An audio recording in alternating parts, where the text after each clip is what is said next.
안녕하세요. 오늘도 사연살롱을 찾아주셔서 감사합니다.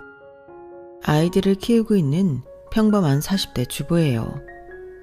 대한민국이 정치 이슈로 한참 사회가 들썩이지만 정치, 그거 아무나 하는 거 아니더라고요. 우리 시부가 정치판에 기웃거렸다가 선거에 떨어져서 시댁이 풍비박산 났더랬죠. 선거 한번 치니까 한마디로 개털이 되더라고요. 그것도 돈 많은 사람들이나 해야 하나 봐요. 우리 시부는 시모 처갓돈만 믿고 도전해 본 거였어요. 시부는 가난한 집 장손이었고 시모는 그래도 좀 사는 집 딸이었다고 해요. 게다가 시모는 교사 생활을 계속했었기에 월급이며 은퇴 후 연금도 따박따박 나오는 상태였죠. 시부는 그래도 따뜻한 마음을 가진 사람이었어요. 만약 선거에 당선이 되어 정치인이 되었다면 참 잘했을 양반인데 그 운은 없었나 봐요. 전 엄마 아빠 존재를 아예 모른 채로 아기 때 고아원 앞에 버려졌거든요. 그래서 쭉 고아원에서 자라왔죠. 시댁 식구들이 그 고아원에 봉사활동 왔을 때 처음 만났어요. 다른 정치인들이나 사회적 신분 높으신 분들이 많이 오고 가던 고아원이었는데 다들 한 20분 사진만 찍고 가는 게 전부였어요. 그런데 시부는 달랐어요. 하루 종일을 투자하여 진심을 다해 봉사하고 가더군요. 그때 시부와 큰아들은 굳은 일도 열심히 하고 시모와 작은아들은 한 척만 하고 마당 벤치에서 노가리나 까고 있더라고요. 그때 딱 알아봤죠. 원래 사람은 하나를 보면 열을 알 수 있는 존재잖아요. 그렇게 남 눈치나 슬슬 보면서 귀찮아하고 봉사활동도 제대로 안 하는 시모와 작은아들의 인성은 불보듯 뻔하죠 뭐. 하지만 열과 성을 다하는 시부와 큰아들은 참 진실돼 보였어요. 고아원에 사는 입장으로 고맙더군요. 게다가 시부는 고아원 고등학교 방의 방장을 맡았던 제게 물심양면으로 후원도 해줬어요. 제게 시부는 키다리 아저씨나 다름없었어요. 결혼 전부터 존경하는 분이었기에 정말 아버지처럼 여겼어요. 결혼 후 세월이 흘러 시부가 치매에 걸려 벽에 똥칠할 때도 다 치워드렸어요. 자식들이나 동서, 시모조차 더럽고 힘든 뒷바라지 안 하려 할 때 제가 나서서 내 아버지처럼 수발 다 들었어요. 시모나 동서, 시동생은 정말 독하고 나쁜 사람들이었어요. 자기 아버지고 가족인데도 그냥 외면해버리더군요. 특히 결혼할 때부터 반대가 극심했던 시모는 결혼 생활 중에도 절 싫어했어요. 제가 고아원 출신의 근본 없는 여자라면서 말이죠. 국문학과 석박사 출신으로 대학 강사를 띄고 있던 동서만 예뻐하더군요. 아직 시간 강사에 불과하고 교수가 될 길은 요원한 동서였지만 우리 강 교수 하면서 호칭에 꼭 교수자를 붙이더라고요. 원래부터도 싸가지가 바가지였던 동서는 시댁 식구들의 예쁨에 더욱 싸가지가 없어졌어요. 형님인 저를 버러지 취급했어요. 우리는 시부와 시모의 뜻대로 한 지붕 세 가족으로 동서네와 모두 함께 살았거든요. 지금은 모두 분가하여 각자의 집에 살고 있지만 그땐 진짜 그 집이 너무 싫었죠. 시장 보고 그 집에 들어가려고 하면 도살장에 끌려가는 돼지 마냥 발길이 안 떨어지더군요. 그 집에서는 마치 계급이 제인 것 마냥 저를 하층민 취급했어요. 친절했던 시부와 남편만 믿고 그나마 계속 살 수 있었던 거죠. 그렇게 변하지 않을 것만 같던 시모의 태도가 그래도 어느 한순간 결정적인 포인트로 인해 바뀌더군요. 그게 어떤 포인트였는지 궁금하시죠? 제가 사연살롱 여러분들께 다 말씀드리려 해요. 시댁에서 겪었던 일들뿐 아니라 제가 살아왔던 발자취 모두 말이죠. 결론적으로 지금은 매우 부유하고 여유롭게 잘 살고 있거든요. 이렇게 되기까지 얼마나 많은 고난과 고초를 겪었는지 한번 들어봐 주세요. 아마 혀를 내두르실 거예요. 그럼 지금부터 시작해 볼게요. 제가 요즘 가장 심혈을 기울이는 일은 바로 내 친엄마 아빠를 찾는 일이에요. 저를 낳아주신 혈육 말이죠. 그런데 고아원에 정식으로 맡겨진 것도 아니고 추운 겨울날 사과 상자 안에 이불로 꽁꽁 싸매져서 있었다고 해요. 그러니 서류도 없고 심지어 제가 언제 태어났는지도 명확하지 않아요. 그저 고아원에 버려진 날을 생일로 정해서 아직도 가족들과 케이크 놓고 생일 축하는 하고 있어요. 그런데 생일 축하합니다 하고 우리 아이가 노래를 불러줄 때마다 내 가슴에선 피눈물이 흘러요. 우리 엄마 아빠는 뭐 하시는 분이었으며 어떻게 생겼을까? 사진 한 장이라도 포대기 속에 넣어서 버려졌다면 그 사진을 보물처럼 여기며 상상이라도 해볼 텐데 아직까지 제가 성숙하지 않나 봐요. 엄마 아빠에 대한 원망스러운 마음이 가시질 않네요. 하지만 실제로 만나게 되면 전혀 원망스러운 내색을 안 하고 잘해드릴 자신 있는데 너무 절실하네요. 고아원 동기 중 한 명도 친부모님을 찾은 친구가 있거든요. 그 친구를 보니 나도 언젠간 찾을 수 있다는 희망이 생겼어요. 여러분께서 제게 응원의 말 한마디 해주세요. 그토록 그리워하던 엄마 아빠를 찾을 수 있을 거라고 말이죠. 생계를 신경 쓰지 않고 부모 찾는 일에 매진할 수 있는 건 생활에 여유가 생겨서예요.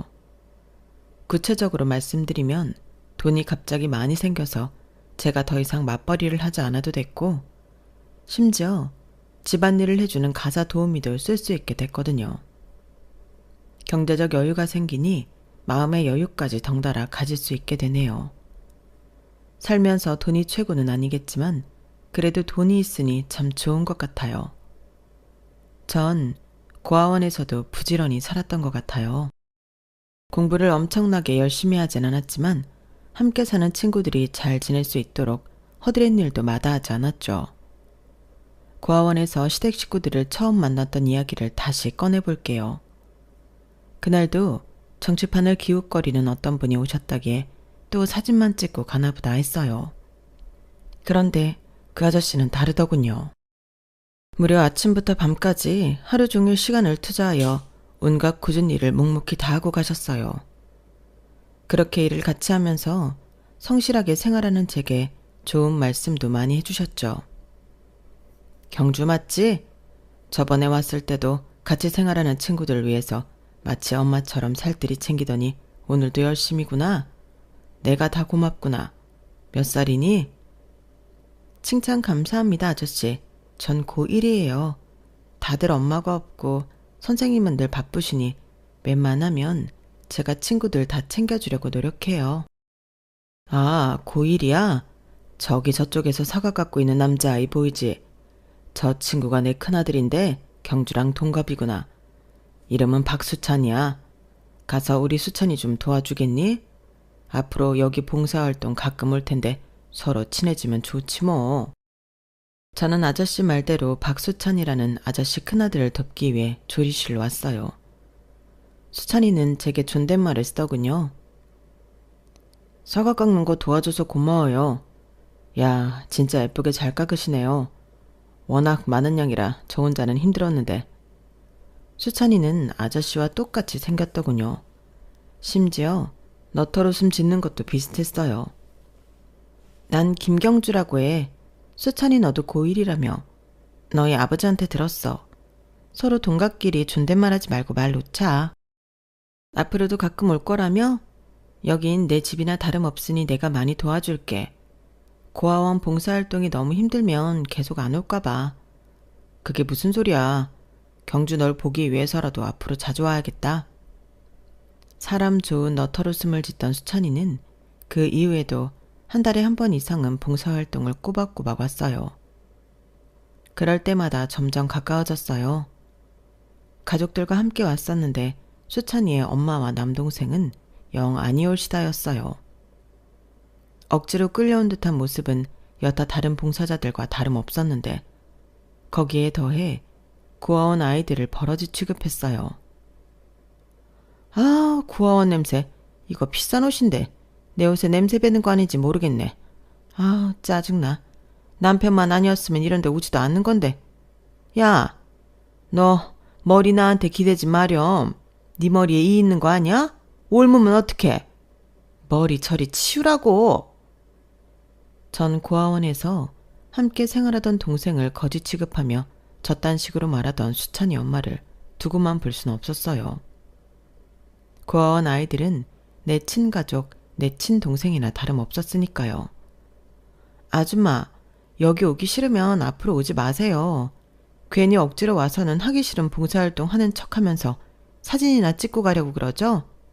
왜 가만히 있는 내 동생 건드려요? 우린 거지가 아니에요. 아줌마도 왕비가 아니고요. 뭐? 이 조그만 게 어디서 어른한테 대들고 지랄이야? 역시 애미애비 없는 티를 팍팍 내는구만. 이래서 사람은 가정교육을 잘 받아야 하는데 뭐 여기가 인간 사육장이나 다름없지.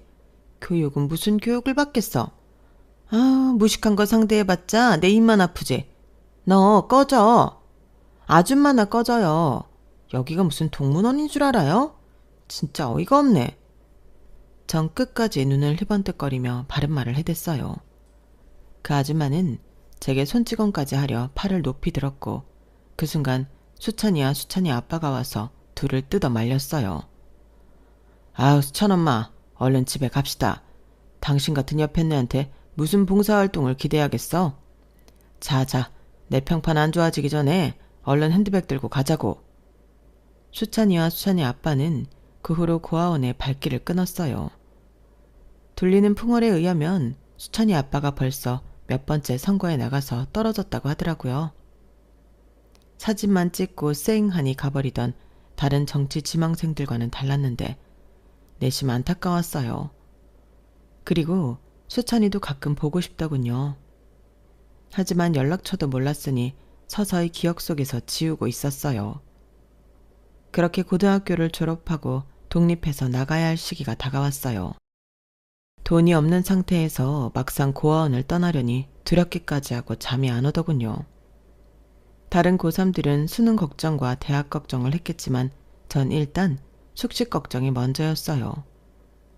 그런데 딱 그 찰나에 고아원 원장님께서 독립하는 고3 학생들 셋을 부르셨어요. 얘들아, 너희 박지영님이라고 알지? 1, 2년 전에 봉사활동 오셔서 정말 열과 성을 다 해주셨던 분 말이야. 그분이 이번에 독립해야 하는 고3 학생들 3명한테 나눠주라며 900만 원을 지원해 주셨어. 그분이 계속 선거에서 떨어지셔서 지금 경제적 여유가 없으시다고 들었는데 900만 원이라는 큰 돈을 주셨으니 얼마나 감사한 일이니? 한 사람당 300만 원씩 줄 테니 고시원 보증금 정도로는 충분할 것 같아. 아껴서 요긴하게 쓰도록 해. 저 또한 자립지원금에 300만 원을 더 받고는 진짜 눈물나게 고마웠어요. 감사 인사를 하러 전화번호를 물어 아저씨 댁에 전화를 드리는데 수찬이가 받더군요. 너 경주 맞지? 목소리만 들어도 알겠다. 정말 오랜만이야. 나한테 전화한 거지. 내가 수능 끝나고 꼭 한번 고아원으로 찾아갈게. 너무 보고 싶었어, 경주야. 아, 실은 너희 아버지가 이번에 독립해서 나가야 하는 친구들 3명에게 자금을 지원해 주셨어. 나 포함해서 말이야. 너무 감사해서 인사드리러 전화한 거야. 잘 지내지? 수능 준비로 인해 바쁘겠구나. 시험 얼마 안 남았으니 꼭 잘 보길 바래. 하고는 말을 이어가려 하는데 옆에서 수찬이 엄마가 전화기를 확 낚아채서 소리를 질렀어요. 야, 너 예전에 고아원에서 나한테 덤빈 그 기집애니? 너 우리 집에 왜 전화했어? 이 싸가지 없는 년이 이젠 우리 큰아들 꼬시라고 전화한 거야? 우리 수찬이 수능 며칠 남지도 않았는데 괜시리 마음 흔들어 놓지 마라. 넌 돈 없어서 수능도 못 보지? 이런 쓸데없는 전화할 시간에 나가서 돈 한 푼이라도 벌으란 말이야. 거지 같은 것. 그리고는 전화를 뚝 끊어버렸어요. 전 수찬이를 꼬시려고 전화한 것도 아니고 그저 수찬이 아빠에게 감사의 인사를 전하려던 건데 된 돈 욕만 듣고 끊으니 그냥 눈물이 났어요. 다시 전화를 걸어 나도 그 아줌마한테 욕 한 바가지를 퍼부을까도 생각했지만 참았어요. 어차피 다시는 안 볼 사이일 테니 말이죠. 하지만 나 대신 날 위해 싸워줄 가족 한 명 없다는 게 너무 서러웠어요. 그날 밤 참으로 서럽게 울었네요. 그렇게 또 5, 6년이 지나고 전 닥치는 대로 알바를 하며 생계를 유지했어요. 아니, 생계를 유지하는 수준이 아니라 허리띠 졸라매고 안 쓰고 통장에 차곡차곡 모으다 보니 돈이 꽤 쌓이더군요. 하루에 5시간 이상 자지 않고 알바를 3, 4개씩 하다 보니 7천만 원 이상의 돈이 통장에 있었어요. 그 잔액을 보는 것만으로도 뿌듯했어요. 밥 안 먹어도 배가 불렀죠. 그 통장이 내 가족이자 친구였어요. 1억을 모으는 것을 목표로 그날도 열심히 일하고 있었어요. 남자 옷가게에서 일했는데 제 키가 169에 몸무게가 49kg이었으니 외모 보고 예쁘다며 남자 손님들이 많이 찾아줬어요. 단골도 많아지고 매출도 늘어나자 가게 주인이 시급도 올려줘서 기쁜 마음에 열심히 일하고 있었죠. 하루는 누가 옷 정리하는 제 팔을 꽉 붙잡더군요.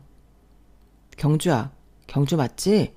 널 찾으라고 진짜 노력 많이 했는데 고아원에서도 이제 너의 핸드폰 번호를 모른다고 하셔서 발만 동동 구르고 있었어. 우리 집 아직 집 전화 있는데 전화 좀 해주지 그랬어.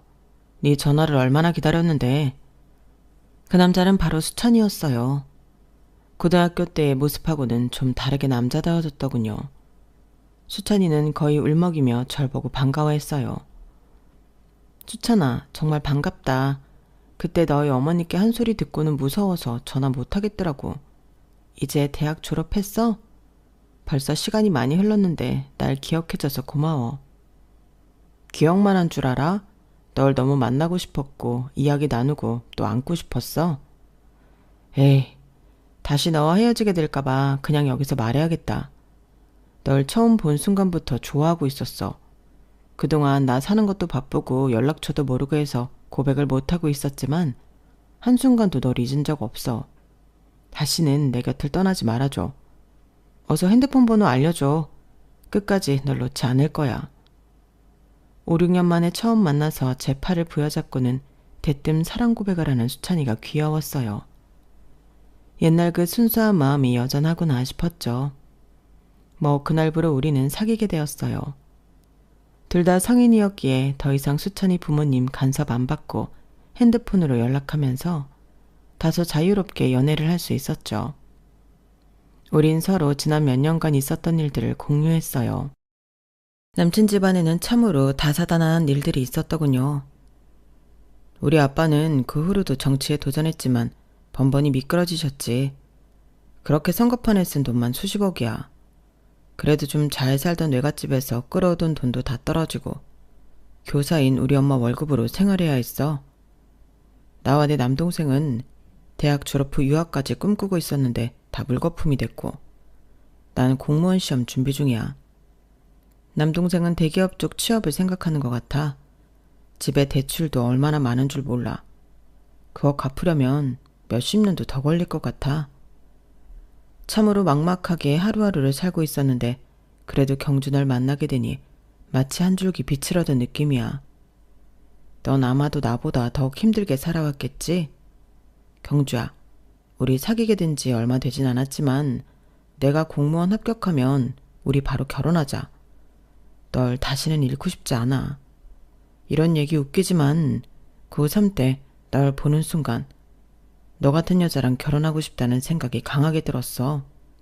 진짜 우습지? 지금은 너나 내 처지나 돈 없기로는 마찬가지이니 우리 엄마 아빠도 반대 못 하실 거야. 나 공무원 시험 준비 열심히 할게. 나만 믿고 따라와.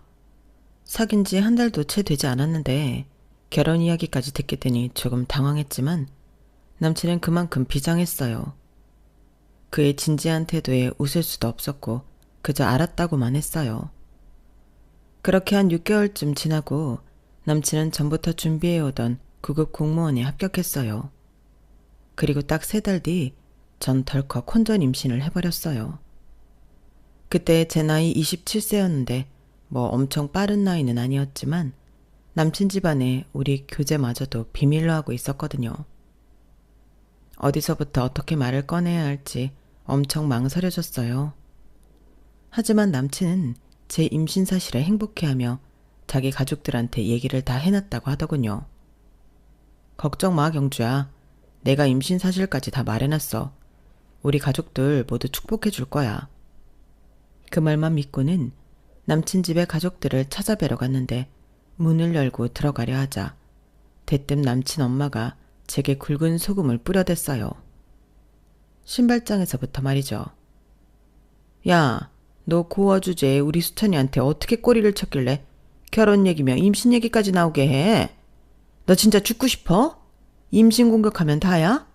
뱃속에 애가 우리 수찬이인지 어떻게 증명할 건데?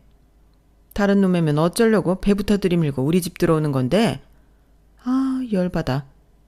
말이 다 끝나기도 전에 남친 엄마는 남친과 남친 아빠에 의해 안방으로 끌려갔어요.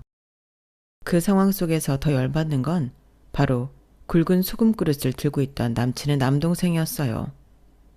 참네. 요즘 세상에 혼전 임신으로 남자를 꼬시다니. 술집에서 일하다가 온 꽃뱀 아닌가 몰라? 굵은 소금을 머리카락에서 털어내고 있던 저는 남친 남동생의 면상을 똑바로 보며 말했어요. 어이, 수찬씨 동생 박수철 씨 맞지? 이 아이를 지키기 위해서 되게 실컷좋건 난 이 집안 큰 며느리로 들어올 거야. 초면에 형수 될 사람한테 말이 좀 심하네? 얘를 밥 말아먹었나? 꽃뱀? 내일 시동생 될 사람이라 참고 있는 거지. 밖에서 만났으면 넌 되졌어.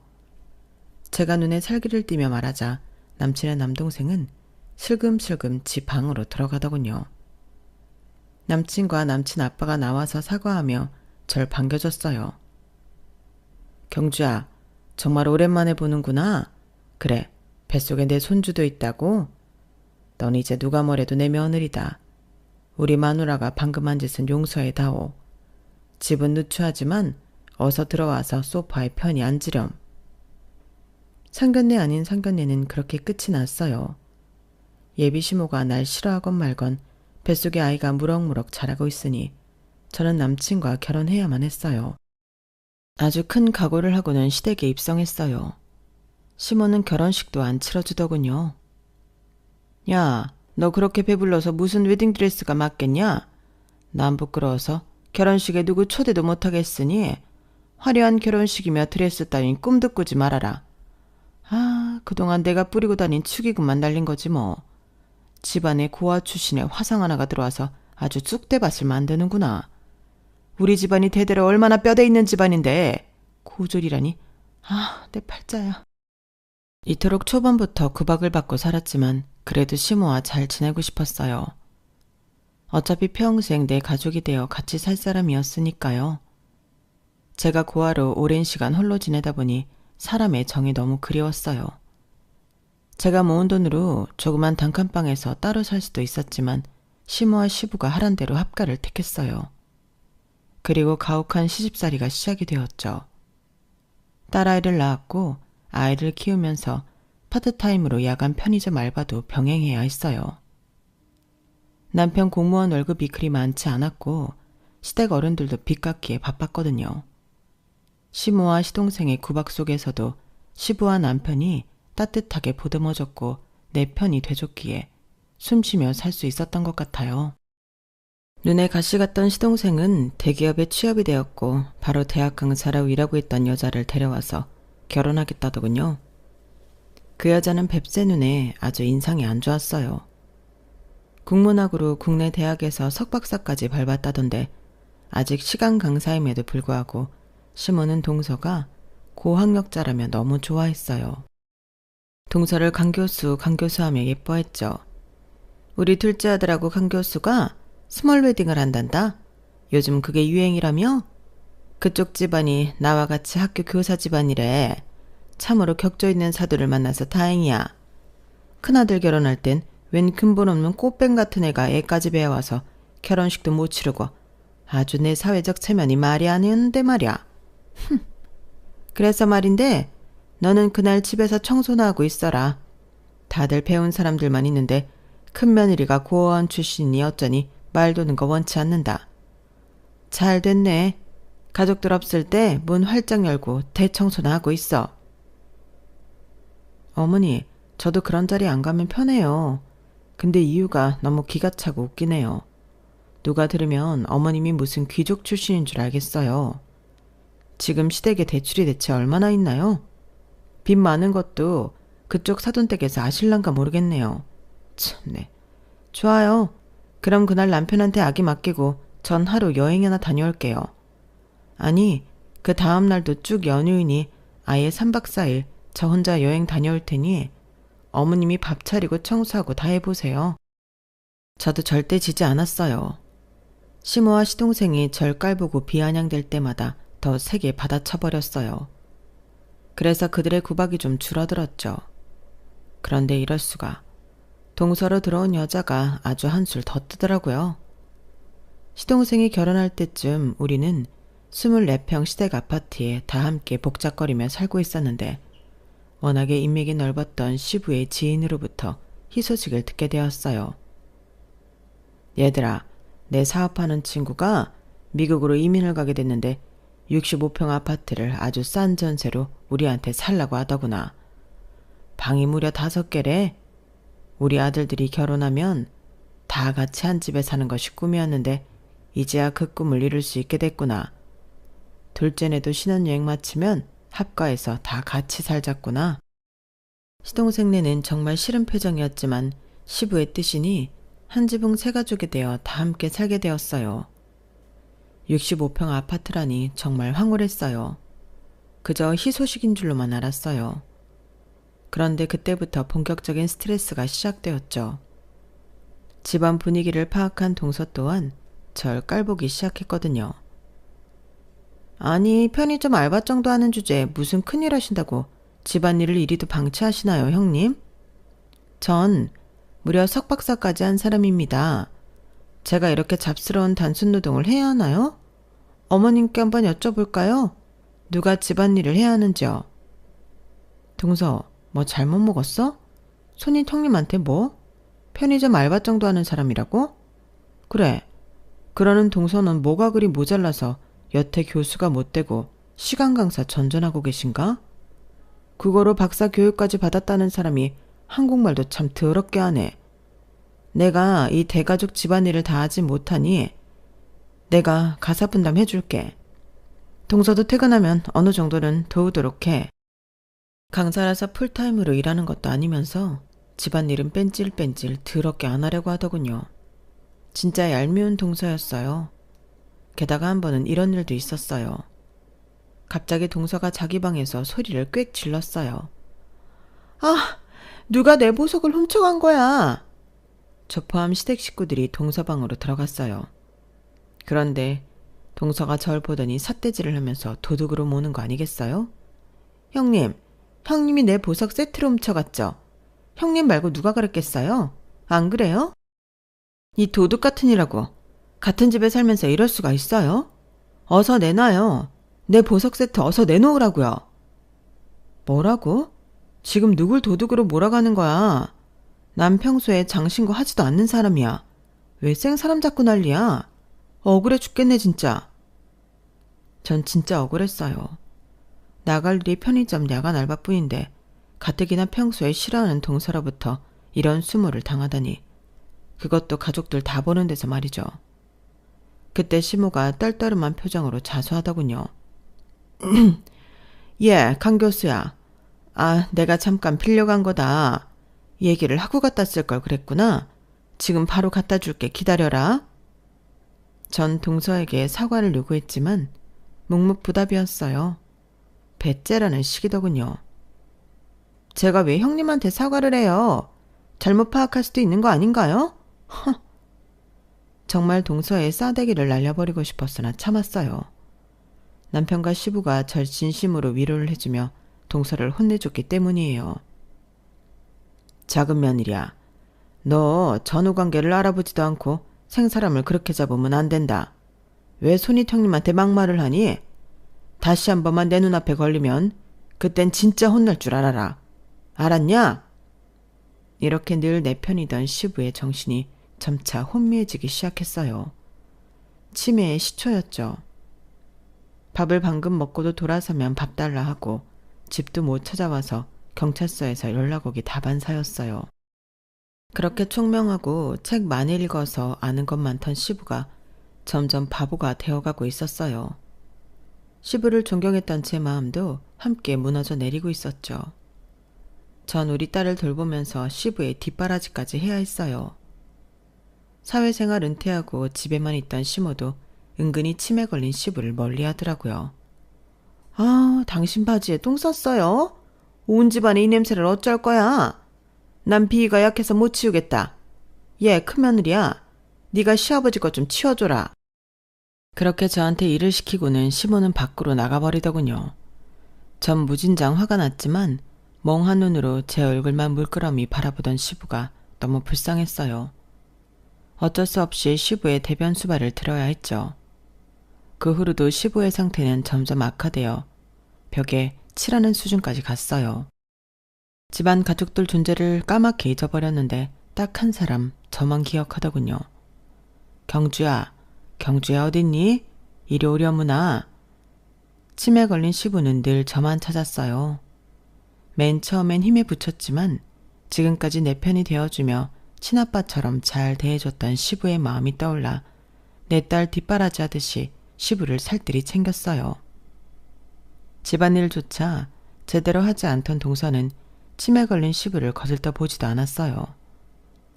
남편은 공무원임에도 불구하고 야근을 밥 먹듯이 하던 직렬이라 늘 바빴고 시동생과 시모는 원래 나쁜 인성이었으니 자기 가족임에도 불구하고 외면하더군요.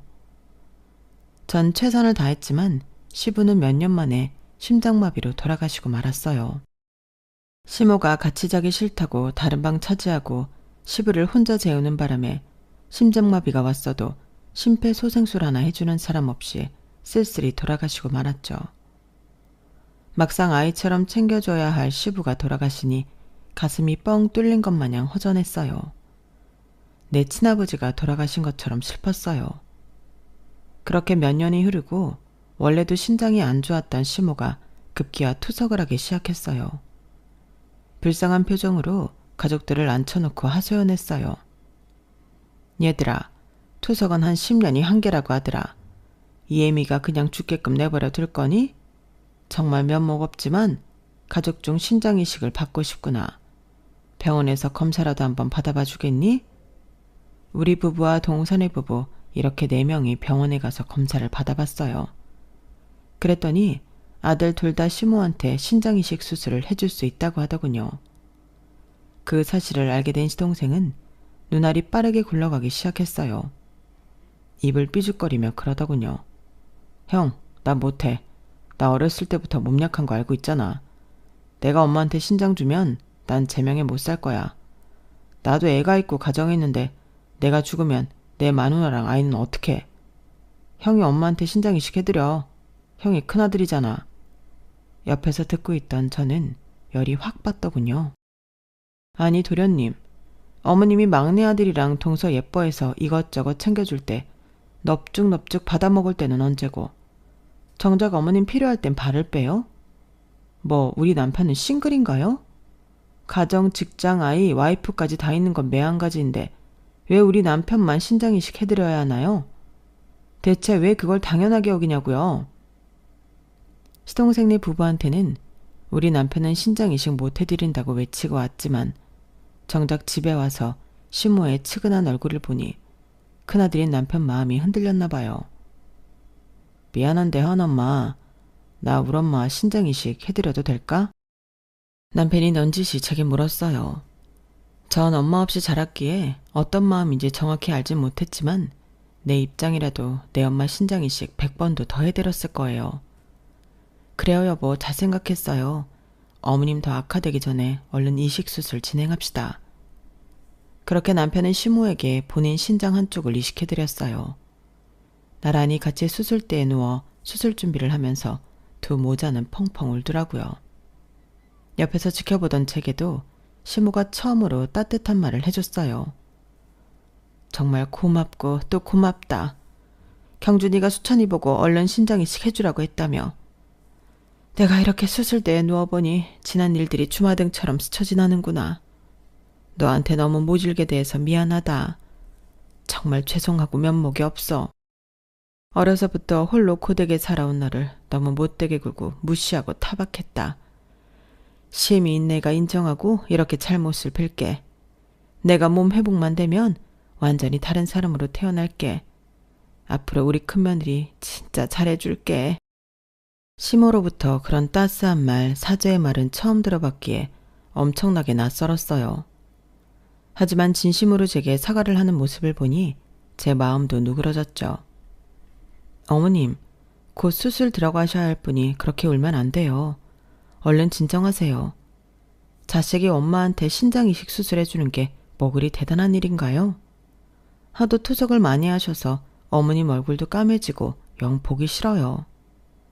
우리 남편 깨끗한 신장 이식 받으시고 얼른 다시금 건강 회복하세요. 아버님까지 돌아가신 마당에 집안에 어른이 있어야죠. 어머님의 그 사과 제가 받아드릴게요. 저도 어머님께 앞으로 더 잘할게요. 그렇게 수술을 앞두고 구부지간에 찐하게 화해를 했어요. 남편은 술, 담배 안 하고 정말 건강관리를 잘하던 사람이었기에 아마 신장도 좋은 컨디션이었나 봐요. 수술 후 남편과 시모 모두 빠르게 회복할 수 있었어요. 동서는 시모가 큰며느리인 제게 잘해주는 게 낯설게 느껴졌는지 더욱더 투덜댔어요. 원래는 본인만 극진한 대우를 받다가 시모가 제게도 잘해주니 심통이 났나 봐요. 그러거나 말거나 한 지붕 세 가족 속에서 우리 아이와 동생의 아이까지 모두 복작복작대며 살아가고 있었어요. 그러던 어느 날 시모가 중대 발표를 했어요. 자, 다들 모였지? 이제 우리가 손녀 손자들도 태어나서 식구가 많이 늘었으니 다들 분가를 해도 될 때가 온 것 같다.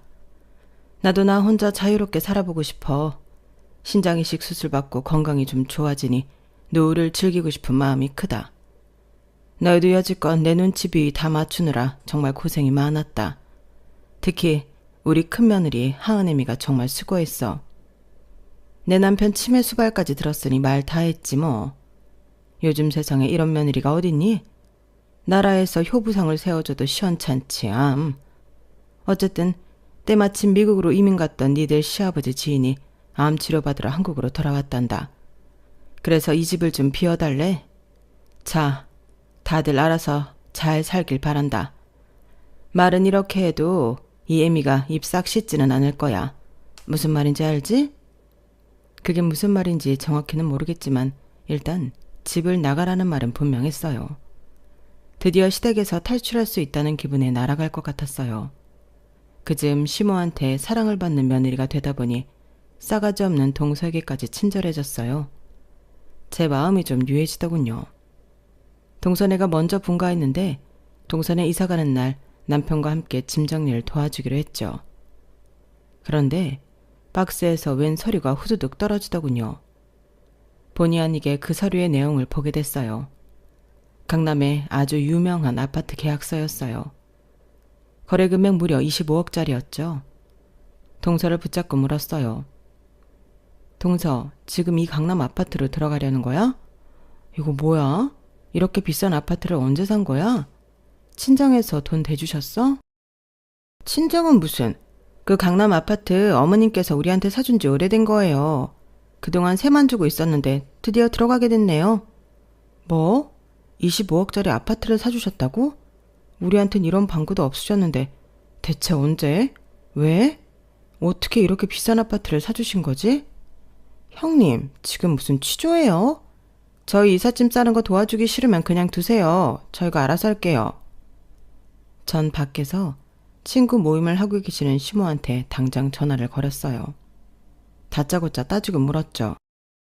어머님, 이럴 수 있으세요? 어떻게 동선에만 25억짜리 강남 아파트를 사주실 수 있어요? 우린 지금 조그만 아파트 반전세로 들어가는 거 모르세요? 막말로 어머님한테 신장 준 사람 누구예요? 시아버지 치매 수발 들고 그런 사람이 누구냐고요? 우리 부부가 굳은 일 다 하고 자식 취급은 안 하신다 이거죠? 너무 섭섭하네요 정말. 아유 얘, 이 시애미가 입 싹 씻는다고 안 했잖니? 우리 큰아들을 내가 얼마나 아끼는데 너희 부부한테 줄 건 마련 안 했겠니? 한 5, 6년 전에 내가 친정으로부터 상속받아서 갖고 있던 선산이랑 땅이 그린벨트가 풀려서 대박이 났더랬지. 심지어 그쪽에 대기업이 들어와서 너도 나도 그 땅을 비싼 값에 사겠다고 난리더라. 그래서 아주 비싸게 팔고 현금으로 쥐고 있었다. 몇 년 전에 둘째네 강남 아파트 한 채 사주고 니네는 수익성 부동산으로 사주려고 발품 팔아서 시간 날 때마다 강남 빌딩 보러 다녔어. 얼마 전에 딱 마음에 드는 게 매물로 나왔더라. 그거 무려 100억짜리 빌딩이다 너. 월세가 한 달에 2,500만 원은 나온단다. 우리 큰아들이 공무원이라 월급이 적어서 살기 참 팍팍했지. 이제 원 없이 쓰고 살아라. 아껴서 똥 된다는 말 있지 않냐? 나중에 죽을 때 돈 이고지고 갈 것도 아니고 적당히 쓰면서 살 거라. 집은 니네가 알아서 고르도록 해라. 월세 모아서 사든지 아니면 일단 대출 받아서 사고 갚든지 마음대로 해. 쇳불도 당김에 빼라고 이따가 계약하도록 하자. 건물주인만 변하기 전에 얼른 도장이랑 신분증 갖고 나오도록 해. 속사포 같던 시모의 말 하나하나가 너무 놀라워서 심장이 배 밖으로 튀어나올 만큼 쿵덕거렸어요. 옆에서 다 듣고 있던 남편을 끌어안고 펑펑 울었더랬죠. 이렇게 해서 우린 무려 100억짜리 건물의 건물주가 되었어요. 물티슈 한 장 쓸 때마다 아까워서 티슈에 물 몇 방울 묻혀 쓰고 말까 고민하던 저였는데 이젠 아침 조식으로 뷔페도 자주 가고 가사 도우미도 쓰면서 편하게 살고 있네요. 이게 다 시모 덕분이에요. 시모가 전문가를 써서 세금 문제며 건물 관리까지 깔끔하게 처리해 주셨어요. 강남 아파트 받고 뻐기던 동선에는 시모한테 항의하고 저한테 전화해서 울분을 토하더군요. 자기네보다 4배 더 비싼 건물을 받았다면서 말이죠. 그런데 시모나 저나 딱 잘라 말했어요. 네가 한 게 뭐 있냐? 라고 하면서 말이죠. 얼마나 속이 통쾌했는지 몰라요. 시모도 은근히 입이 무거운 편이어서 몇 년간 거액의 금액이 통장에 들어온 것을 아무에게도 말 안 하고 있었나 봐요. 강남 25억짜리 집 받은 동선에도 시모가 대출받아서 자기네들 아파트 해준 줄 알고 있었더라고요. 어쨌든 동선회와는 발 끊고 살려고요. 아직 시모가 계시기에 인연까지 끊을 순 없겠지만 나중에 시모가 돌아가시면 그땐 정말 죽을 때까지 보고 싶지 않은 부분이에요. 앞서 말씀드렸듯이 제가 요즘 열 올리고 있는 건 우리 친엄마 아빠 찾기와 고아원 봉사예요. 고아원들을 돌아다니며 필요한 생필품 다 사가고 어려운 학생들 장학금도 지원해주고 있죠. 고아원에서 그 똘망똘망한 아이들의 눈빛을 볼 때면 마음속으로 피눈물이 나요. 어릴 적 제 처지를 보는 것 같아서 말이죠. 저출생 시대의 아이들은 한 명 한 명 너무 소중한 존재죠. 아무리 가족 없는 고아라도 모두들 원 없이 먹고 편하게 지내며 공부하고 싶은 만큼 할 수 있는 사회가 왔으면 좋겠네요. 저부터 실천할게요. 모두들 행복합시다. 여러분, 사연 댓글에 응원과 현명한 조언 부탁드려요. 좋아요와 구독은 저에게 큰 힘이 됩니다. 오늘도 좋은 일 가득하세요.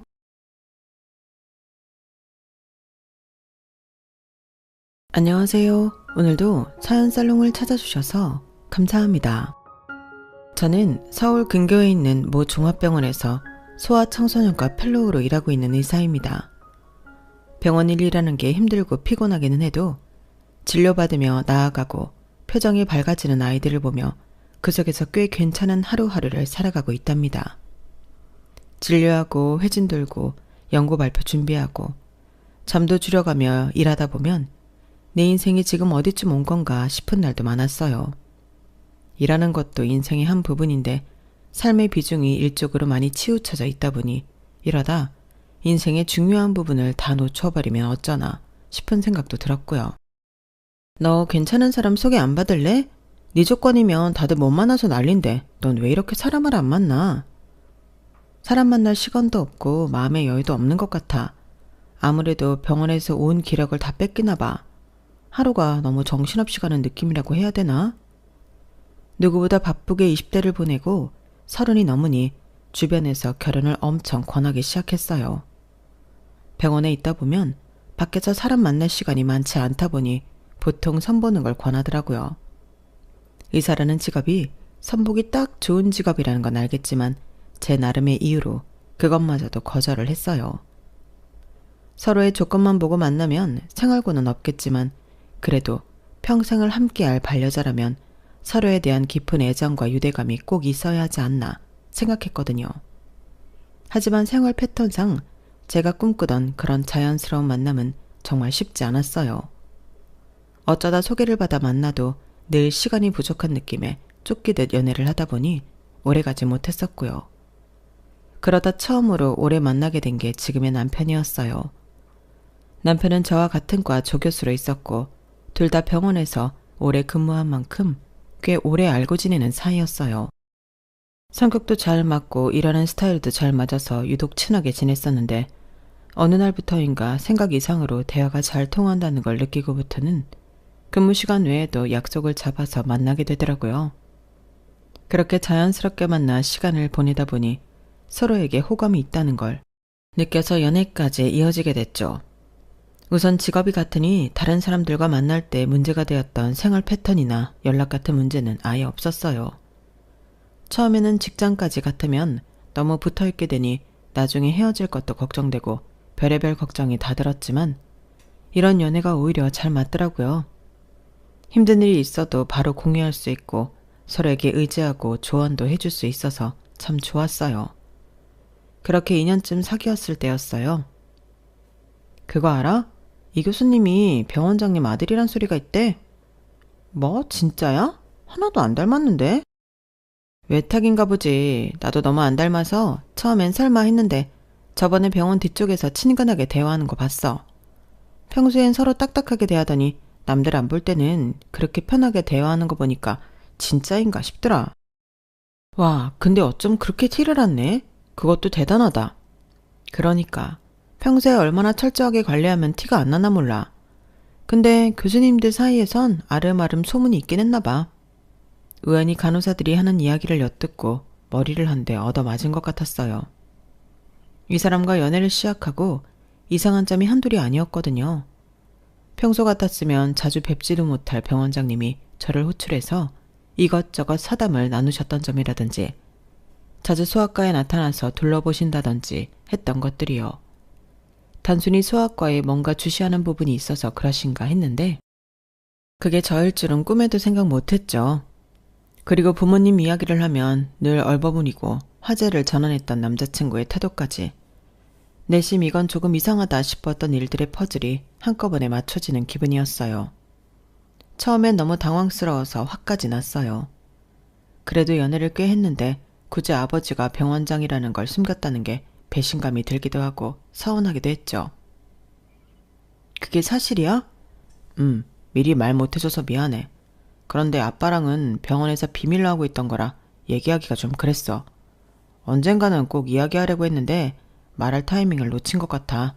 미안해. 남자친구의 정성어린 사과에 시간이 좀 지나니 마음이 풀리더라고요. 아버지와의 관계를 비밀로 하는 게 어떤 이유인지는 구구절절 말하지 않아도 알 것 같아서 계속 화나 있을 이유는 없었어요. 다 이해되는 상황이고 마음이 풀릴 때까지 꾸준히 사과했기에 화는 금방 풀렸어요. 하지만 화가 가라앉고 나니 문득 다른 감정이 들기 시작했죠.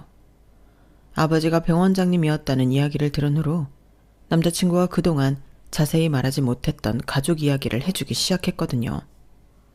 남자친구 집안은 할아버지 때부터 3대째 의료인, 의사 집안이었더라고요. 아버지께서 병원장인 만큼 어렸을 때부터 경제적으로 풍족하게 지냈던 건 말할 것도 없었죠. 가끔 남자친구의 어린 시절 얘기를 들을 때마다 풍족하게 산 티가 나긴 했지만 이 정도일 줄은 몰랐어요. 그렇게 가족 이야기를 듣다 보니 문득 제 자신이 좀 작아지는 느낌이 들더라고요. 사실 저는 다른 의사 동료들과는 달리 말 그대로 개천에서 용난 케이스였거든요. 저희 부모님은 어린 나이에 저를 갖는 바람에 책임감으로 결혼을 하게 되었고 깊은 애정 없이 오로지 저에 대한 책임감으로 시작된 결혼은 불행했다고 해요. 부모님께서는 매일같이 싸우셨고 결국은 이혼을 하셨어요. 아빠께서는 이혼하자마자 보란듯이 연락이 끊기고 잠수를 타셨고 혼자서 저를 키우시던 엄마는 더 나이가 들기 전에 재혼하라는 할아버지와 할머니의 권유로 인해 부잣집에 시집을 갔다고 했어요. 그렇게 덩그러니 혼자가 된 절 걷어주신 건 외할아버지 외할머니였어요.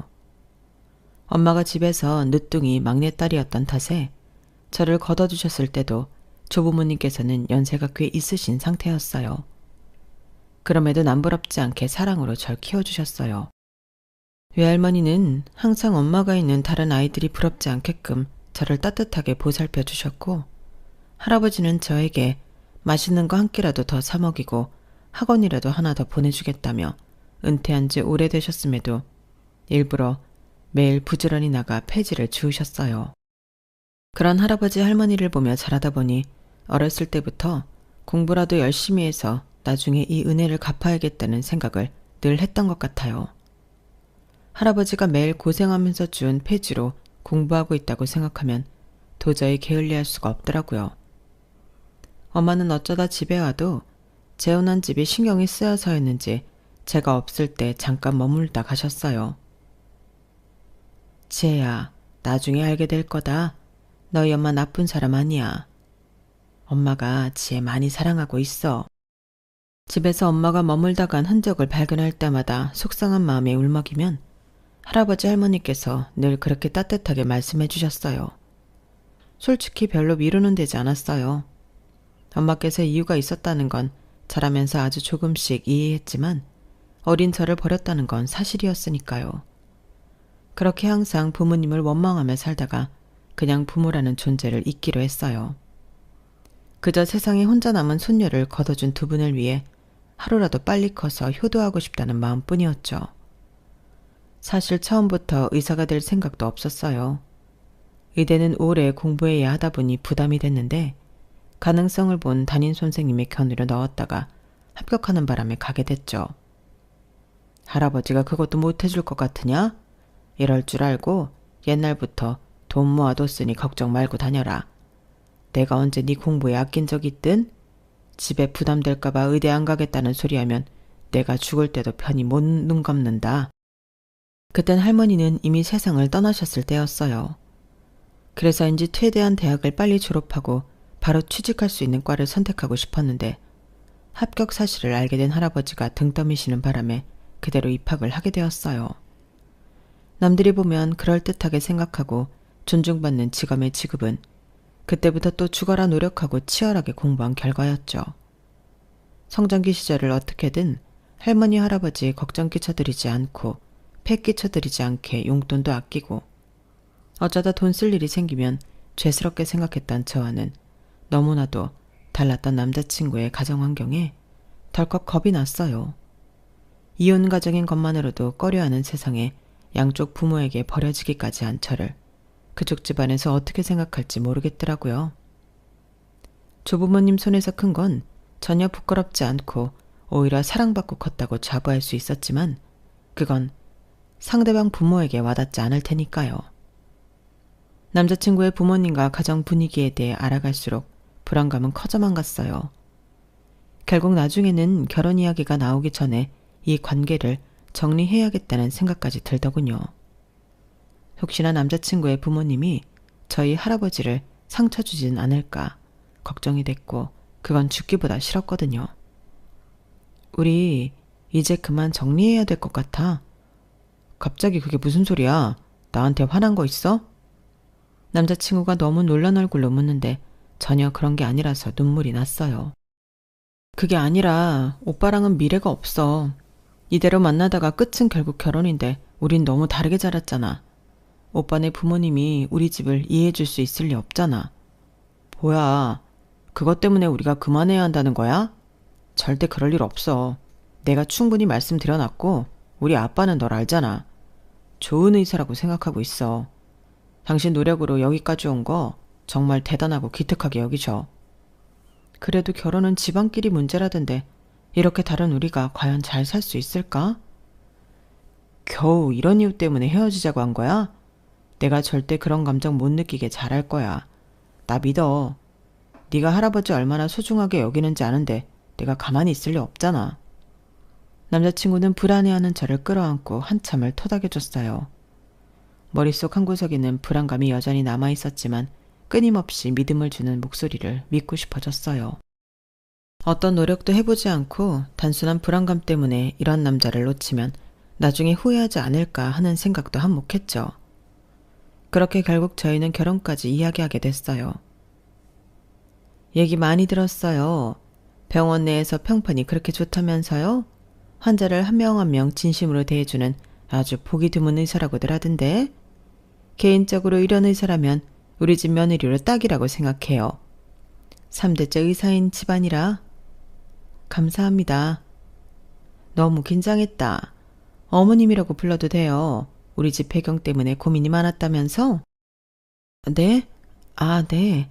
엄마, 그런 얘기를 뭐하러 해요?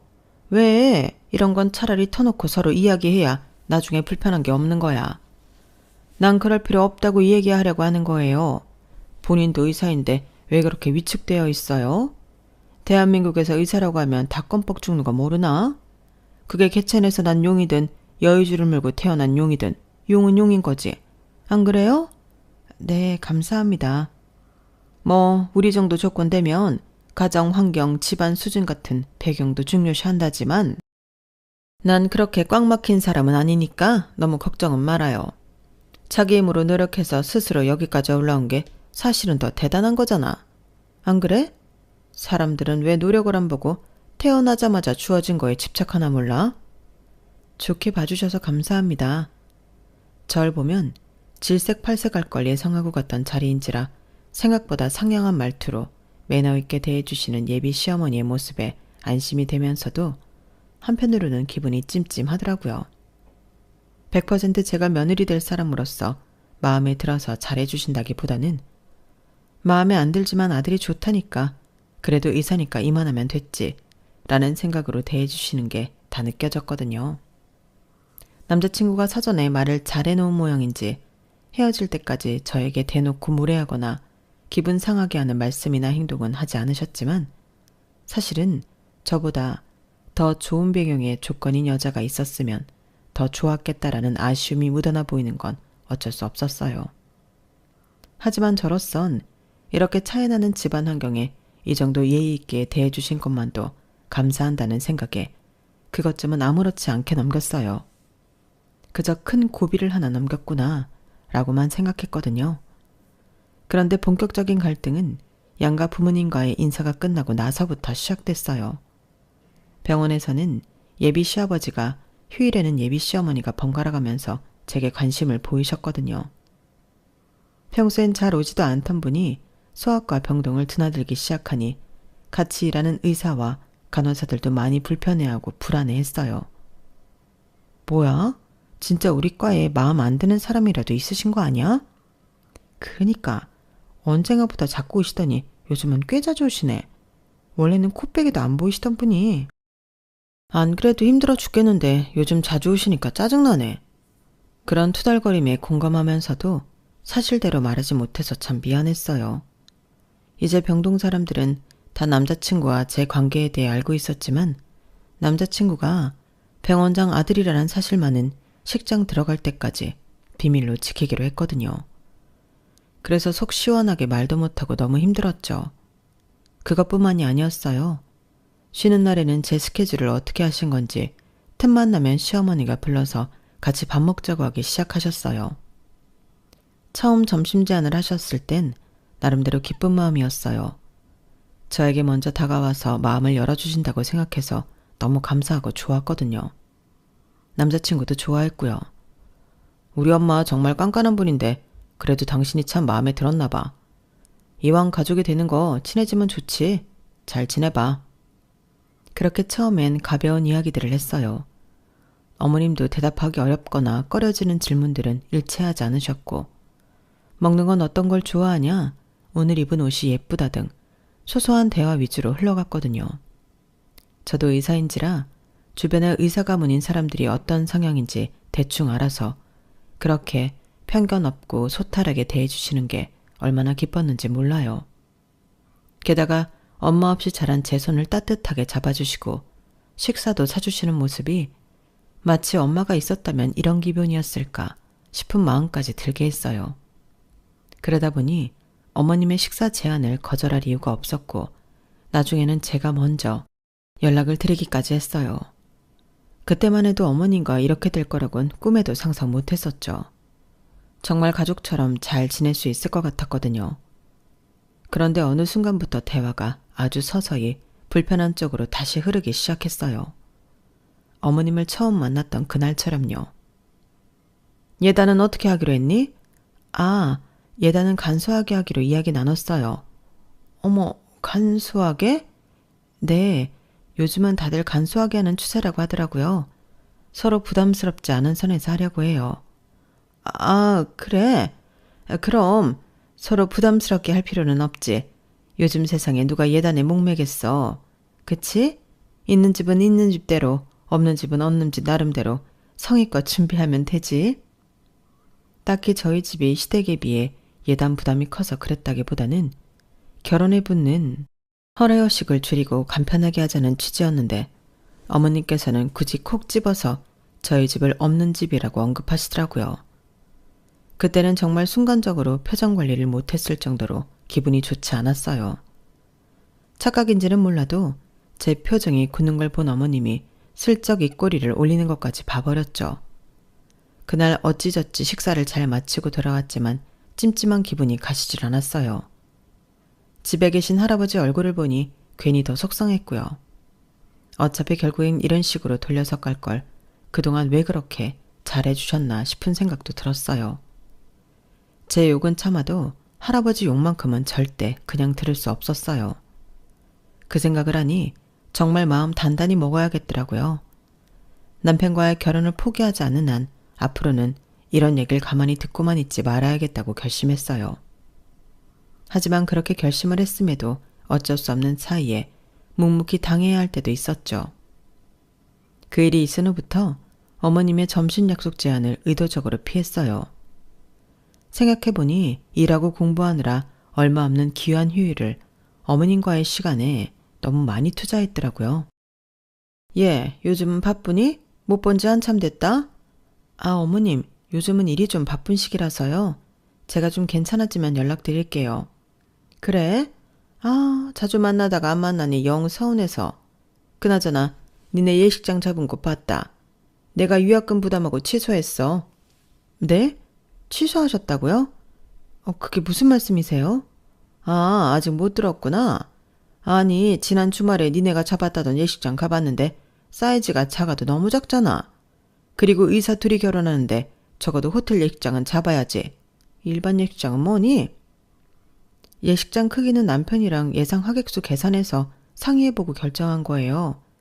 그 이상이면 너무 크기가 커져서 저희 쪽이 힘들어요, 어머님. 그래, 나도 다 얘기 들었다. 그래도 경사스러운 날인데 자리가 좁아서 미어 터지는 것보다는 조금 널널하게 이용하는 게 먼 길 와주시는 하객들한테도 그렇고 보기에도 그림이 더 예쁘지 않겠니? 내가 전에 작은 예식장을 가봤는데 좁은 예식장에서 하면 결혼식장이 아니라 시장바닥에서 결혼하는 것 같다니까? 또 우리 집은 부를 하객이 좀 많은 줄 아니? 집안 체면을 생각해서라도 그건 좀 아니지. 너도 부를 수 있는 하객은 다 끌어모아서 불러. 모자라면 신부 쪽으로 우리 하객 좀 보낼 테니까. 그래도 이제 와서 예식장 바꾸면 금액도 너무 부담스러워지고. 그러니까 위약금이랑 예식장 넓혀서 나오는 차익은 우리 집이 부담한다니까 그러네. 설마 그것도 못 해줄까 봐. 잊었어? 우리 집은 무려 3대가 의사 집안인걸. 너희 집 형편 뻔히 다 아는데 그런 부담 줄 생각은 없으니까 걱정하지 말렴. 어머님은 위약금과 차액을 부담하면 다 괜찮은 거 아니냐는 식으로 말씀하셨지만 제가 느낀 기분은 그게 아니었어요. 남편과 깊이 상의해서 결정한 부분이었고 벌써부터 이런 사소한 것을 강제하시는 걸 보니 앞으로의 결혼 생활이 어떨지 눈앞에 선명하게 그려지더라고요. 미안해. 내가 먼저 말을 했어야 했는데 엄마가 너무 난리치시는 통에. 당신도 그 자리에 있었으면 어쩔 수 없었을 거야. 그래도 대신 더 넓고 좋은 호텔 예식장 비용 대주신다니까 좋은 게 좋은 거라고 생각해주라. 엄마도 나쁜 의도로 그러신 건 아니니까. 그래도 가정이 기분 나빠. 이거야 처음이니 그렇다지만 앞으로도 이런 식으로 부부 둘이 결정한 문제에 관여하시면 나 이 결혼 못해.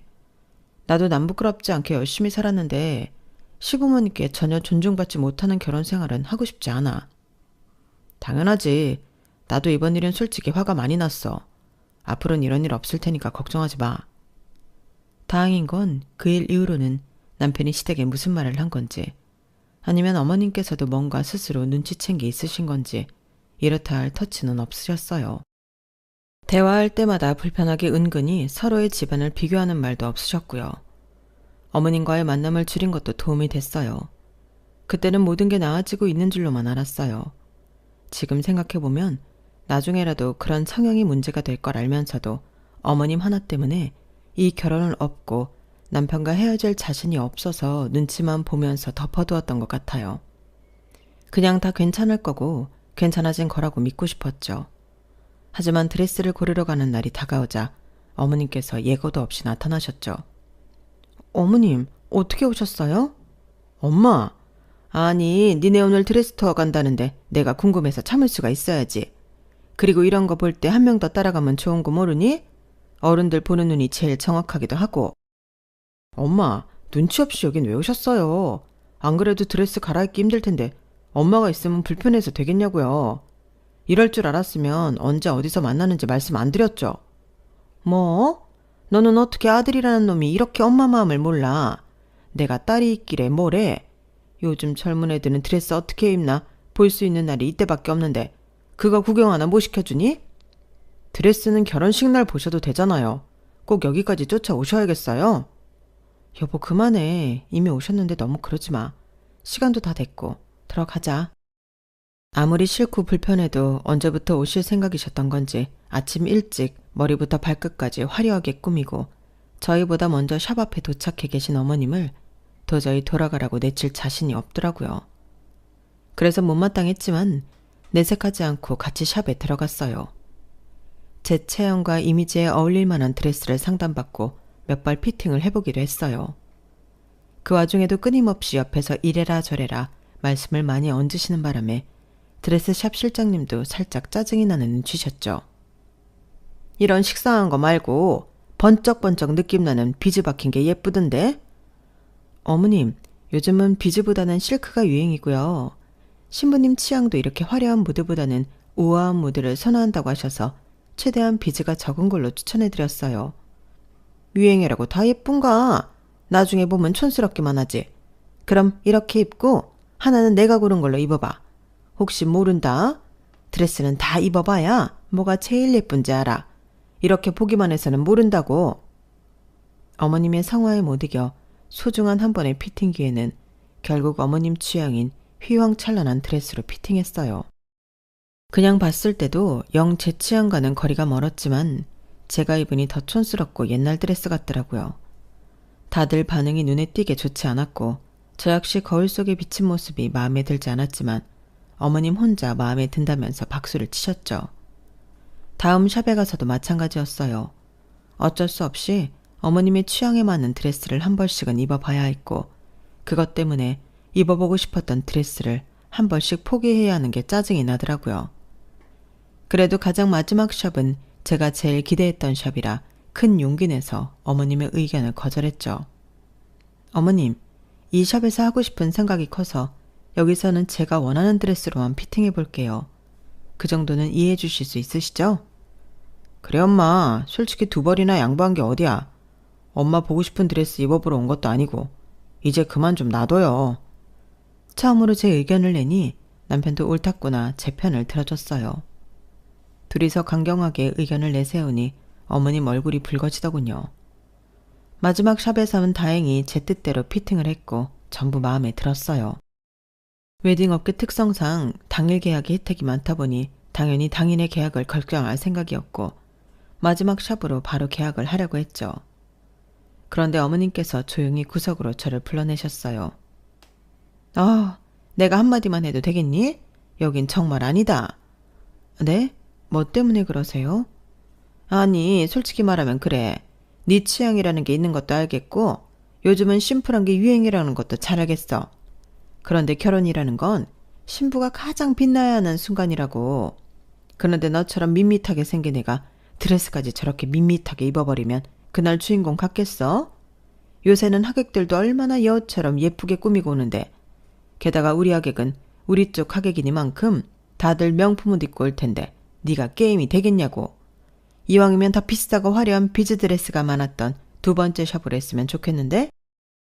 어머님이 말씀하신 샵은 유명 연예인들도 많이 입는 고가의 드레스 샵이었어요.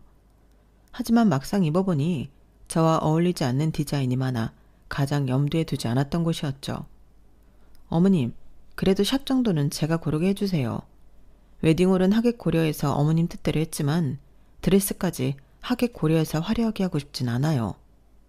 네가 뭔가 착각하나 본데 실크가 아무한테나 어울리는 줄 아니? 지금이야 드레스니까 다 이뻐 보이지. 실크는 좀 피부도 하얗고 깨끗해야 이뻐 보이는 건데 네가 무슨 연예인도 아닌데 실크 입는다고 예뻐 보일 줄 아냐고. 조명에 반짝반짝 빛이 나는 드레스를 입어도 이뻐 보일까 말까인데 그건 자연스럽게 곱게 자라서 귀티나는 애들이나 입는 거지. 너 힘들게 산 티 감추려면 화려해야 하지 않겠냐고. 어머님, 무슨 말씀을 그렇게 하세요? 저만 힘들게 살아요? 의사들은 원래 다 힘들어요. 어머, 얘 좀 봐. 다 알아들었으면서 모른 척하긴. 그래, 네 마음대로 해라. 네 결혼인데. 네가 촌스럽던 말던 나랑 무슨 상관이겠니? 계약해라 해. 어머님이 선을 넘기 시작하니 저도 참을 수 없어 따졌더니 어머님이 노발대발하기 시작했어요. 하긴 두 번째 샵은 너한테는 너무 고급스럽긴 하지. 피부색이랑도 안 맞고.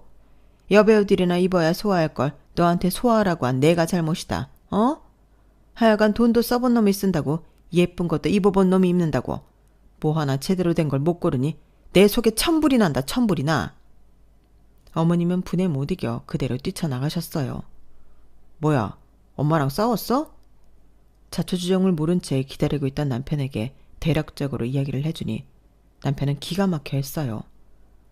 진짜 왜 저러시냐? 내가 미안해. 옆에 있을걸. 됐어. 어머님 잡으러 가봐. 엄마가 마음대로 오고 싶어서 오고 가고 싶어서 가는데 뭐하러 잡아. 다른 말 나오기 전에 얼른 계약하고 집에 가자. 남편의 배려 덕분에 원했던 샵으로 무사히 계약하고 집으로 돌아왔어요. 남편이 든든하게 제 편이 되어주는 덕에 기분 나빴던 감정은 금방 사라졌지만 어머님께서 계속 이런 식으로 나오신다고 생각하면 앞으로가 걱정되긴 하더라고요. 제 앞에선 티를 별로 안 냈지만 남편은 그날도 화가 많이 났었는지 시부모님과 대판 싸운 모양이었어요. 그렇게 서로 연락 안 하고 지내던 중 상견례 날짜가 다가왔죠. 할아버지께서는 제 길을 세워주시겠다며 아껴두셨던 멋있는 정장을 갖춰 입으셨어요. 솔직히 시부모님 쪽이 할아버지 혼자 나오신 건 보고 어떻게 반응할지도 걱정되기는 했지만 할아버지를 건드린다면 정말 이 결혼을 엎을 각오를 해야겠다는 생각으로 상견례에 나갔어요. 그래도 나름 사회적으로 지위도 높고 품위 유지를 위해서라도 그렇게 무례한 행동은 안 하시겠지 스스로를 안심시켰죠. 처음엔 분위기가 괜찮았어요. 할아버지 혼자서 저를 키우느라 힘드셨겠다면서 시부께서는 존경을 담은 따뜻한 말씀도 많이 전하셨죠. 그런데 결혼 준비를 진행한 얘기가 나오면서 어머님 표정이 달라지기 시작했어요. 뭔가 건수를 잡았다는 듯한 표정이더라고요.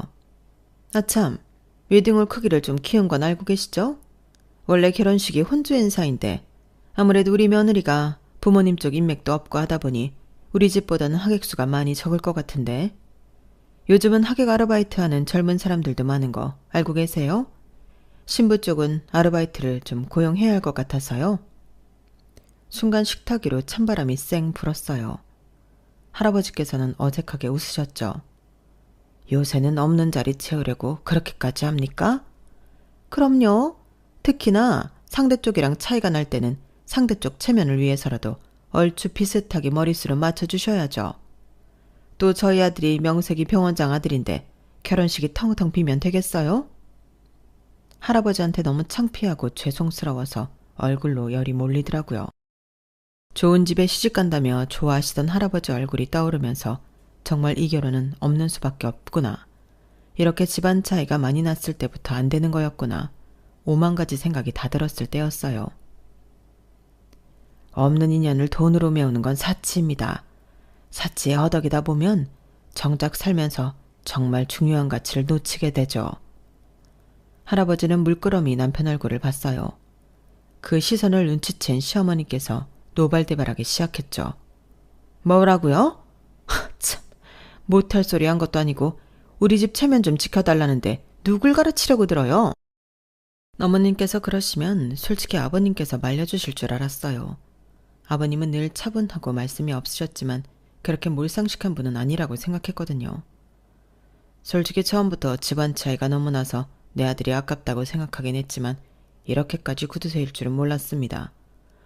물론 은퇴하고 나서 딸이 버린 자식을 혼자 키우신 부분은 존경합니다만 무리한 요구를 부탁드린 것도 아닌데 거절하시면 저희도 곤란하죠. 그러게요, 여보. 내가 말했잖아요. 처음부터 걱정했다니까. 이런 집에 아들 보내면 우리 아들 수준도 떨어져. 차라리 잘 됐네. 폐지 줍는다 할 때부터 알아봤어야 했는데 이런 거지 집안이랑은 사도 못 맺습니다. 저야말로 이딴 결혼은 엎어버려야겠다고 발끈하면서 일어나려던 순간이었어요.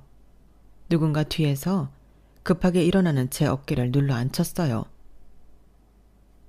우리 딸 버렸다고 누가 그래요? 낯선 목소리와 손귀에 뒤를 돌아보니 깊이 믿고 우아하게 차려입은 중년의 여성분께서 저를 보며 미소 짓고 계셨어요. 처음 뵙는 분이었지만 느낌으로 알 수 있었어요. 묘하게 저와 닮은 눈매와 인매. 그분은 어렸을 적 저를 떠났던 엄마라는 걸요. 이사님? 그분을 본 시아버지께서 표정이 싸늘하게 굳으시더니 자리에서 일어나 악수를 청하시더군요. 이런 데서 뵐 줄은 몰랐습니다. 하지만 악수 요청은 차가운 시선과 함께 걷어졌어요. 진짜 오래 살고 볼 일이죠. 우리 병원장님 아들이 우리 딸이랑 결혼을 다 하고. 네? 이 아이가 이사님 따님이라고요? 따라갈 수 없는 대화에 혼란스러웠지만 오가는 대화로 파악해보니 중년의 여자분은 우리 병원을 후원해주는 재단의 이사님이었어요. 그런 분이 저에게 딸이라고 부르는 게 정말 의아했죠. 하지만 이어서 벌어지는 상황이 너무 드라마 같아서 그 자리에 있는 내내 꿈 같더라고요. 병원장님, 사람 참 좋게 봤었는데 너무 실망이네요. 본인 자식 귀한 줄 알면 남의 집 자식도 귀하게 대해주셔야죠. 그리고 뭐 거지요? 요즘 병원 실적도 떨어지던데 후원 끊기고 싶으신가 봐요. 누가 거지인지 파악이 안 되세요? 뭔가 오해가 있으신 모양입니다, 이사님. 이사님 따님인 줄 알았으면 이렇게 함부로 대하지는 않았을 겁니다. 정말 죄송합니다. 그러니까 그렇게 사람 가려가며 대하는 게 실망이라는 건데요. 이 결혼은 다시 얘기해 보도록 하죠. 가자. 제 어깨를 따뜻하게 감싼 엄마와 흐뭇하게 웃으시는 할아버지와 함께 얼떨결에 자리에서 일어나게 됐어요. 이게 도대체 무슨 상황인지 정말 꿈이라도 꾸고 있는 건지 상황 파악이 안 됐죠. 잠시만요, 장모님. 남친이 돌아서는 엄마를 다급하게 불러 세웠어요. 없다고 생각했던 장모님이 등장하니 부리기 어색해하는 게 티가 났죠. 너무나도 갑작스러운 상황이라 저도 뭐가 뭔지 모르겠지만 저희 부모님 무례를 사과드립니다. 이대로 떠나보내면 결혼이 엎어질 것 같아서 저는 이 사람이랑 헤어질 생각 없습니다. 결혼 허락해 주세요. 이런 집안인 거 뻔히 다 봤는데 어떻게 허락해 주라는 거죠? 내 딸 고생길이 훤해 보이는데요. 아무리 옆에서 편들어준다고 해도 근본적인 스트레스가 사라지나요? 그 말에 남친은 고개를 숙였어요. 그 틈을 타 시아버지가 쫓아왔어요. 이사님, 자세한 이야기는 저희끼리 하도록 하시죠. 오해 풀고 싶습니다. 아드님은 이렇게 저희 딸한테 애틋한데 두 분은 참. 더 이야기하고 싶은 마음은 없고요. 재단 후원 끊기고 싶지 않다면 아드님은 저희 집 대릴 사유를 보냈다 생각하시고 다시는 아드님 보실 생각하지 마세요. 우리 딸은 물론이고 아드님까지 터치할 경우엔 이 결혼도 없었던 일, 후원도 받지 않겠다는 걸로 알아드릴게요. 네? 아이고, 네 감사합니다 이사님. 아들이야 뭐 이사님 사유로 들어가는 거라면 대환영이죠. 자식 없는 셈 치고 살겠습니다. 네. 뭐? 여보 정신 나갔어? 내가 얼마나 힘들게 내 배 아파 낳은 아들인데. 당신은 조용히 하네. 이게 다 누구 때문에 일어난 일인데. 아유, 이 망신덩어리야. 내가 너 때문에 못 산다. 뭐가 중요한 건지를 알아야지. 시부모님이 투닥거리는 소리를 뒤로하고 우리는 식당을 빠져나왔어요. 그리고는 자리를 옮겨 긴 이야기를 했죠. 엄마께서는 어린 시절 아빠와 사고를 쳐서 저를 낳고 결혼 생활이 많이 힘드셨다고 했어요. 어린 나이에 아이를 키우게 된 것도 힘든데 매일같이 싸우다 결국 이혼을 하고 아빠가 사라졌다시피 했을 때 정말 막막했다고 하시더군요. 사실은 재혼은 내가 하라고 했다. 너희 엄마도 할아버지한테는 아직 앞길이 창창한 소중한 막내딸이었단다. 그래서 시집갈 수 있을 나이일 때 좋은 집에 시집 보내고 너를 내가 키우겠다고 했지. 나도 당시에 너를 책임지려면 어떻게든 여유 있는 집에 시집가는 수밖에 없다고 생각했어. 그땐 여자들이 일을 할 수 있는 분위기도 아니었고 너를 낳고 키우느라 공부도 많이 못했을 때라서 참 어리석은 판단을 했지. 그래도 후회는 없단다. 비록 부모로서 너에게 따뜻한 사랑은 못 줬지만 여기까지 오는데 부족함 없이 금전적으로 후원은 해줄 수 있었으니까. 그제서야 모든 게 이해가 됐어요. 할아버지께서 연금이 나온다고는 해도 폐지만으로 제 학비를 다 지원해 주시고 용돈도 부족함 없이 주셨던 걸 늘 의아하게 생각했거든요. 모든 걸 알게 되니 제 이야기인데도 정말 거짓말 같다는 생각이 들더라고요. 드라마에서나 볼 법했던 이야기가 제 삶이었을 줄은 몰랐거든요. 폐지를 지우며 저를 키운 외할아버지, 조용히 뒤에서 저를 밀어준 엄마, 그리고 누구보다 저를 아껴주는 남편과의 결혼. 처음엔 사랑만 있으면 충분하다고 믿었어요. 그런데 결혼을 준비하다 보니 확실히 사랑 말고도 견뎌야 하는 것들이 참 많더라고요. 무례한 말에도 모욕적인 말에도 매번 억지로 웃으며 넘겼던 수많은 순간들이 제 마음에 작은 흠집들을 남기고 있었죠. 그런데 마지막 순간 제 곁엔 누구보다 단단한 가족이 있었어요. 겉으로 봐선 아무것도 내세울 것 없어 보였을지 몰라도 가장 결정적인 순간엔 마법처럼 나타나 저를 지켜주더라고요. 눈으로 보이지 않는다고 해서 공기가 존재하지 않는 게 아닌 것처럼 비록 먼 발치에서 존재조차 모르고 살았던 엄마의 사랑이 이날까지 저를 살게 했다는 건 무엇보다 가장 큰 감동이었어요. 엄마 덕분에 무사히 사랑하는 사람과 결혼식을 올렸고 더 이상은 시댁의 무례한 말에 상처받지 않아도 되는 편안한 나날을 보내고 있답니다. 제 사연이 많은 분들에게 힘이 되길 바라면서 제 인생의 가장 드라마 같은 순간을 공유하기 위해 사연을 적었습니다. 오늘도 우리의 날의 기적을 믿으며 희망차게 살아가셨으면 합니다. 행복하세요. 여러분, 사연 댓글에 응원과 현명한 조언 부탁드려요. 좋아요와 구독은 저에게 큰 힘이 됩니다. 오늘도 좋은 일 가득하세요.